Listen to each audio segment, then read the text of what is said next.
No matter where we were in this world with the presidents, we, the crew, for departure, we had to be on the airplane 3 hours prior to departure. So morning, if we had an 8-hour departure, 8 o'clock a.m. departure, we had to be in the airplane at 5 a.m. I'd spend 1 hour pre-flight in the cockpit, checking the HSIs and the FDIs and the radios and everything, then 1 hour in my communications console. They were ready to go an hour early in case he got there early. But I don't ever remember that he did. Yeah.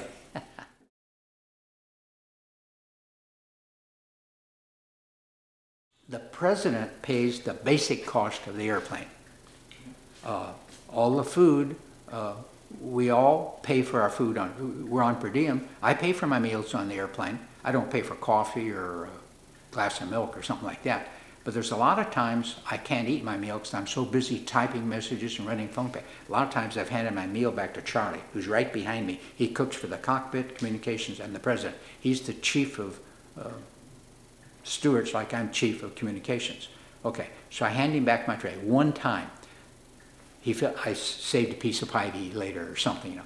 He leaned over, Dad, Van, can I get you something? No, Charlie, no. A little later, Van, no. Finally, Van, no. Okay, fine. Van, can I get you? I say, okay. We have a little ceramic cup right here. Some have the gold seal, some have the silver seal. We drink our water, our juice, our coffee out of this cup, little plastic cup. Yeah. So he gives me and I said, give me a half a cup of black coffee. Okay, you know, a half a cup. Why? Because airplanes are up and I've got top secret and things on my counter I don't want to spill coffee on. Did he give me this cup with a half a cup of coffee in? Where he got it, I don't know. I just happened to cut one apart. He found one of these paper cups where you pull the two little wings out. Yeah, so, and then he cut it in half. Here's your half a cup. I said, Charlie, when we get to 38,000 feet, you're going out.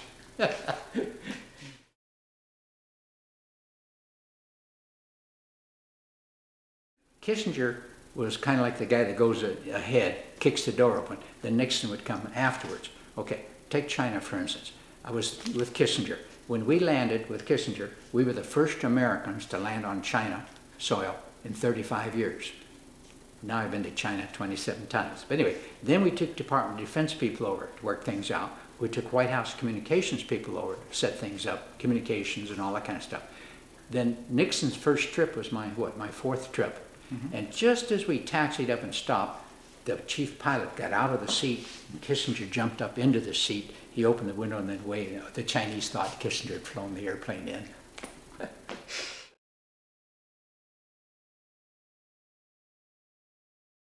We were in Austria, and he and the First Lady were walking down the steps of the airplane. They're metal steps, and when it's raining, they're really slippery. And somehow somebody didn't tell the president he has to walk kind of duck-footed to go down those steps. Yeah. The second step in the bottom, he slips and he fell. Secret Service thought he'd been shot, and they rushes right over, and he jumps right up. You know, he says, "No," he said, "I'm a football player. I know how to fall without hurting myself." Well, the next day, we flew him up to Germany for 2 or 3 hours. We came back to Austria. Now, once we land and we're turned off the runway and we're taxiing, the president comes out of his stateroom and he walks over and pulls the back of my chair. And I've already given the information to the military aide, and he's holding on to the other chair and then briefing the president what he will do and how he greets the people who will be waiting for him at the bottom of the steps when we get back to Austria. So I gave the information to the military aide, he gives it to the president. So he's standing there receiving all this information. Then the airplane stopped and the door opened, steps brought up, one of the Secret Service went out, jumped up and down on it, come back. "Mr. President, you're clear to leave." He takes 2 steps and he's started to turn, he got the horn, and he just froze. Secret Service bumping into the back end. They said, they were starting to reach under their jackets, and he says, no, he says, "Calm down, fellas." He says, "Where's Betty?" One of the Secret said, "Well, sir, she's still back in the stateroom." He said, "Good, let's go. She's not going to trip me again today." And out the door he went. Well, that's kind of a guy he was, kind of funny.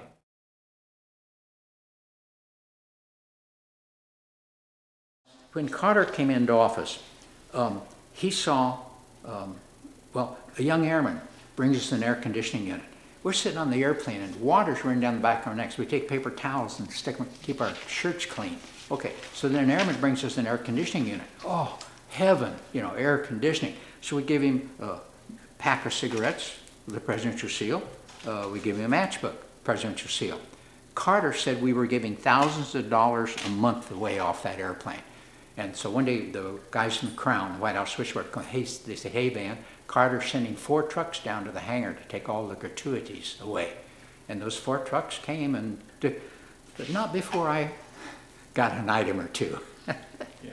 But all of this stuff, we got cigarettes in cartons, in big boxes, many, many cartons. I don't know how many are to a box. The same for the matches. They were absolutely free. They didn't cost us a penny. But Carter didn't ask. He took all the liquor off the airplane. Well, nobody got liquor except the guests on board, but they paid for it. They paid for their drinks and their food. Oh, after the presidential trip is over, all the passengers who were on board, also from the Air Force comptroller, receive an adjusted airfare bill. And adjusted because they've already paid for their drinks and their meal on the airplane, but now they're charged for part of that flight. So instead of the president paying the total price, it's down a bit because then these other people have to pay an adjusted airfare bill. So nobody rides for free or eats for free. Yeah.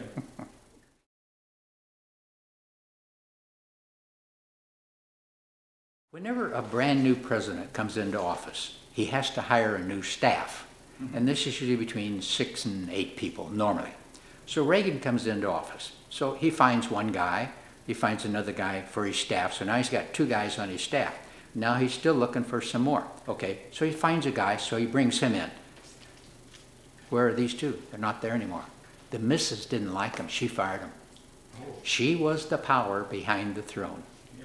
Definitely. Things I could tell you about that. Yeah.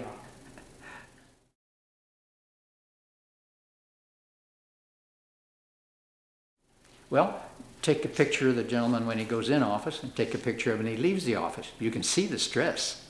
Yeah. Look at me. I'm only 33. I just look like I'm 83 from the stress. Yeah. Hey, I'm 83 and I'm probably the only guy on the face of the earth that knows when he's going to die. I'll be 99 years old when I'm going to be shot. Balloon, come on. Shot by a young jealous husband. Yeah. I can daydream, can't I? Oh, there's a crack right there. I see it there.